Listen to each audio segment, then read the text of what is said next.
Hello friends, जय हिंद। मैं railway technician Piyush. आज जो है हम लोग क्विज सेट का क्वेश्चन सेट 4 देखेंगे, जो सभी के सभी जो है वीवीआई क्वेश्चन है और सभी क्वेश्चन को मैंने टॉपिक वाइज बुक से सेलेक्ट किया है। तो चलिए हम लोग क्वेश्चन को शुरुआत करते हैं। हमारा पहला क्वेश्चन है कि हर्यक वंश के किस शासक को कुनी कहा जाता है। तो हमारे पास ऑप्शन है, पहला है बिंबिसार, दूसरा उदयन, तीसरा अजातशत्रु और चौथा इनमें से कोई नहीं। हमारा सही जो आंसर हो जाएगा वो हो जाएगा 3 नंबर अजातशत्रु। चलिए क्वेश्चन नंबर 2 देखते हैं कि किस शासक ने गंगा एवं सोन नदियों के संगम पर पाटलिपुत्रा नामक नगर की स्थापना किया था। पहला ऑप्शन है अजातशत्रु, दूसरा उदयन, तीसरा अशोक और चौथा घनानंद। तो हमारा दूसरा का जो सही आंसर हो जाएगा वो हो जाएगा उदयन, 2 नंबर ऑप्शन। तीसरा नंबर क्वेश्चन देखते हैं कि 323 ईसा पूर्व में सिकंदर महान की मृत्यु कहाँ पे हुआ था। पहला ऑप्शन है फारस, दूसरा बेबीलोन, तीसरा मैसेडोनिया और चौथा तक्षशिला। इसका जो सही ऑप्शन हो जाएगा हमारा बी नंबर हो जाएगा, मतलब 2 नंबर हो जाएगा बेबीलोन में। क्वेश्चन नंबर 4 देखते हैं, सिकंदर महान एवं पुरुष यानी पुरुष की सेनाओं ने निम्नलिखित में से किस नदी के आमने सामने युद्ध के लिए अपना पड़ाव या डेरा डाला था। तो क्वेश्चन नंबर 4 का जो ऑप्शन है, पहला है रावी नदी, दूसरा झेलम, तीसरा सतलज और चौथा चिलाम। तो हमारा जो सही ऑप्शन हो जाएगा वो 4 का हो जाएगा 2 नंबर। झेलम नदी के तट पे आमने सामने वो लोग थे। क्वेश्चन नंबर 5 है कि उज्जैन का प्राचीन नाम क्या था। पहला ऑप्शन अवंतिका, दूसरा तक्षशिला, तीसरा कन्याकुब्ज और चौथा धन्यकटक। तो 5 का जो सही ऑप्शन हो जाएगा 1 नंबर हो जाएगा अवंतिका। उज्जैन का प्राचीन नाम क्या था, अवंतिका था। चलिए क्वेश्चन नंबर 6 देखते हैं, नंद वंश का संस्थापक कौन था। पहला ऑप्शन है घनानंद, दूसरा नागार्जुन, तीसरा कालाशोक और चौथा महापद्म नंद। इसका सही आंसर हो जाएगा 4 नंबर महापद्म नंद। तो 4 नंबर में हम टिक लगा लेते हैं। चलिए आगे बढ़ते हैं। क्वेश्चन नंबर 7 देखते हैं, प्राचीन भारत में पहला विदेशी आक्रमण किसके द्वारा किया गया था। पहला ऑप्शन है ईरानियों के द्वारा, दूसरा यूनानियों के द्वारा, तीसरा शकों के द्वारा और चौथा कुषाणों के द्वारा। तो 7 का जो सही आंसर हो जाएगा वो हो जाएगा 2 नंबर यूनानियों के द्वारा किया गया था। चलिए क्वेश्चन नंबर 8 देखते हैं, सिकंदर ने भारत पर आक्रमण कब किया था।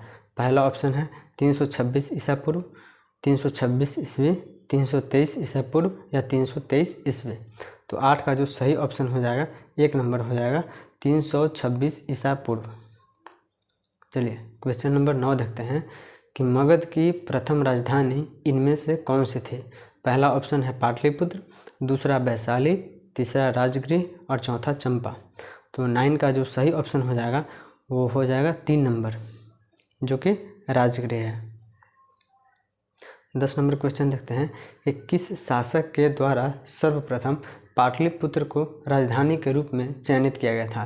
पहला ऑप्शन है उदयन, दूसरा कालाशोक, तीसरा अजातशत्रु और चौथा कनिष्क। इसका सही आंसर हो जाएगा 1 नंबर उदयन। तो 1 नंबर में टिक लगा लेंगे हम। चलिए आगे बढ़ते हैं। क्वेश्चन नंबर 11, 16 महाजन पदों की सूची किस में मिलता है।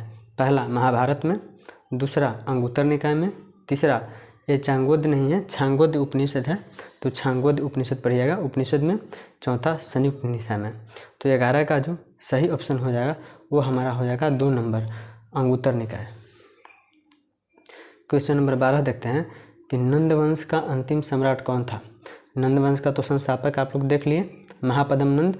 अब अंतिम सम्राट देखते हैं। तो पहला ऑप्शन है महापद्म नंद, दूसरा कालाशोक, तीसरा घनानंद और चौथा अशोक। तो 12 का जो हमारा सही ऑप्शन हो जाएगा वो 3 नंबर हो जाएगा घनानंद। 13 नंबर क्वेश्चन देखते हैं कि सिकंदर के आक्रमण के समय उत्तर भारत पर किस राजवंश का शासन था। तो ये भी एक वीवीआई क्वेश्चन है जो हमेशा कभी कभी एग्जाम में आ जाता है। तो हमारा पहला ऑप्शन है नंद वंश, दूसरा मौर्य वंश, तीसरा शुंग वंश और चौथा कर्ण वंश। 13 का जो सही ऑप्शन हो जाएगा हमारा 1 नंबर हो जाएगा, नंद वंश का शासन था उस समय। 14 नंबर क्वेश्चन है कि निम्नलिखित में से किसे नियमित, और यहाँ अस्थायी नहीं होगा, यहाँ पे अस्थायी है, तो आप अस्थायी देखिएगा, नियमित और अस्थायी सेना, सेवा की जगह टाइपिंग थोड़ा हो गया है, तो नियमित और अस्थायी सेना रखने वाला कहा जाता है। तो 14 का जो हमारा ऑप्शन है, पहला बिंबिसार, दूसरा अजातशत्रु, तीसरा उदयन और चौथा शिशुनाग। तो 14 का जो सही ऑप्शन हो जाएगा वो हो जाएगा 1 नंबर बिंबिसार। क्वेश्चन नंबर 15 है कि विश्व का पहला गणतंत्र, गणतंत्र मतलब जनता के द्वारा, तो गणतंत्र शासन वैशाली में किसके द्वारा स्थापित किया गया था। तो 15 का जो ऑप्शन है, पहला मौर्य वंश, दूसरा नंद वंश, तीसरा गुप्त वंश और चौथा लिच्छवी वंश। तो 15 का जो सही ऑप्शन हो जाएगा वो हो जाएगा 4 नंबर लिच्छवी। लिच्छवी के द्वारा गणतंत्र शासन जो है स्थापित किया गया था। 16 नंबर क्वेश्चन है कि किस नदी को पहले वितिस्ता, यहाँ वितिस्ता नहीं होगा, थोड़ा टाइपिंग मिस्टेक है, तो पहले वितिस्ता के नाम से जाना जाता था। पहला ऑप्शन है तीस्ता, दूसरा झेलम, तीसरा तुंगभद्रा और चौथा रावी। तो 16 का जो सही ऑप्शन हमारा हो जाएगा वो हो जाएगा झेलम। क्वेश्चन नंबर 17 देखते हैं कि जैन परंपरा के अनुसार जैन धर्म में कुल कितने तीर्थकर हुए थे।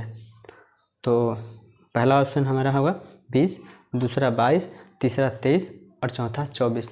तो इसका सही जो ऑप्शन हमारा हो जाएगा 17 नंबर का वो डी हो जाएगा 24। और आपको बताना है कि जैन धर्म के 24वें तीर्थकर कौन थे। चलिए क्वेश्चन नंबर 18 देखते हैं कि त्रिपिटक का संबंध किस धर्म से है। पहला ऑप्शन है जैन धर्म, दूसरा बौद्ध धर्म, तीसरा सिख धर्म और चौथा पारसी धर्म। तो 18 का जो सही ऑप्शन हमारा हो जाएगा वो हो जाएगा बौद्ध धर्म, जो 2 नंबर में है। और आप लोग आगे देखिएगा, एक त्रिरत्न है, तो त्रिरत्न का आप लोग कमेंट में बताइएगा कि त्रिरत्न का संबंध किस धर्म से है। चलिए क्वेश्चन नंबर 19 देखते हैं कि महात्मा बुद्ध ने किस स्थान पर महापरिनिर्वाण मृत्यु को प्राप्त किया था। पहला ऑप्शन है कुशीनगर, दूसरा कपिलवस्तु, तीसरा पावापुरी और चौथा कुंडग्राम। तो 19 का जो सही ऑप्शन हमारा हो जाएगा वो 1 नंबर हो जाएगा कुशीनगर, जो कि उत्तर प्रदेश में स्थित है। और आपको पता होगा कि महात्मा बुद्ध का मृत्यु कैसे हुआ था, मतलब चून खाने से हुआ था, मतलब चून अर्पण करने से उनकी मृत्यु हुआ था। चलिए क्वेश्चन नंबर 20 देखते हैं कि किस शासक ने विख्यात विक्रमशिला विश्वविद्यालय की स्थापना किया था। तो क्वेश्चन नंबर 20 जो है, 20 का पहला ऑप्शन है महिपाल, दूसरा देवपाल, तीसरा गोपाल और चौथा धर्मपाल। तो 20 नंबर क्वेश्चन जो है इम्पोर्टेंट भी है, और आप लोग कमेंट करके बताइएगा कि इसका सही जवाब क्या हो जाएगा। ये आप लोगों के लिए है, मैं कमेंट में इसका आंसर डाल दूंगा। और आप लोगों को जो है एक क्वेश्चन का सेट कैसा लगा, अगर आप लोगों को अच्छा लगा हो मेरे चैनल को सब्सक्राइब जरूर करिएगा, इससे मुझे भी मोटिवेट मिलता है और मैं ऐसे ही वीडियो और आगे बना रहा हूँ अभी। ठीक है, आप सभी को जय हिंद।